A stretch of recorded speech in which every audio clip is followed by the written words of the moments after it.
ಪ್ರೆಗ್ನೆನ್ಸಿಯಲ್ಲಿ ಇದೇ second scan ಅಂತಾರೆ, NT scan ಅಂತಾರೆ. ಈ ಸ್ಕ್ಯಾನ್ ಮಾಡೋಷ್ಟರಲ್ಲಿ ಡಾಕ್ಟರಿಗೂ ತಾಯಿಗೂ ಸಾಕಾಗಿರುತ್ತೆ. ಯಾಕಂದರೆ ಮಗು ಯಾವ ಪೊಸಿಷನಲ್ಲಿದೆ ನೋಡಿ ಟೈಮ್ ತೊಗೊಳುತ್ತೆ. ಸ್ವಲ್ಪ ಮೋಸ್ಟು ತಾಯಿಗೆ ಜಾಸ್ತಿ ಟೈಮ್ ಹಿಡಿಯುತ್ತೆ. ಯಾಕಂದರೆ ಗರ್ಭಕಂಠ ಎಷ್ಟು ಲೆಂತ್ ಇದೆ ಅಂತ ನೋಡ್ತಾರೆ, ಅದು ಓಪನ್ ಇದೆ ಕ್ಲೋಸ್ ಇದೆ ಅಂತಲೂ ನೋಡ್ತಾರೆ, ಮತ್ತು ಗರ್ಭಕೋಶದಲ್ಲಿ ಬ್ಲಡ್ ಫ್ಲೋ ಆಗುತ್ತಾ ಅಂತ ನೋಡ್ತಾರೆ.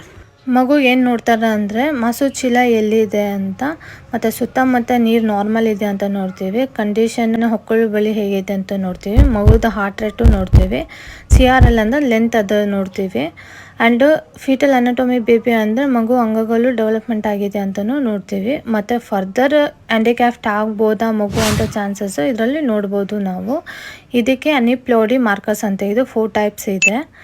ಫಸ್ಟ್ ಬಂತು ನೆಸಲ್ ಬೋನ್, ಸೆಕೆಂಡ್ ಬಂದ್ಬಿಟ್ಟು ನ್ಯೂಕಲ್ ಟ್ರಾನ್ಸ್ಲೂಸೆನ್ಸಿ ಅಂದರೆ ಬೇಬಿ ಕತ್ತಿಂದೆ ಫ್ಲೂಯಿಡ್ ಇರುತ್ತೆ, ಅದು ಎಷ್ಟಿದೆ ಅಂತ ಹೇಳಿ ಚೆಕ್ ಮಾಡೋದು.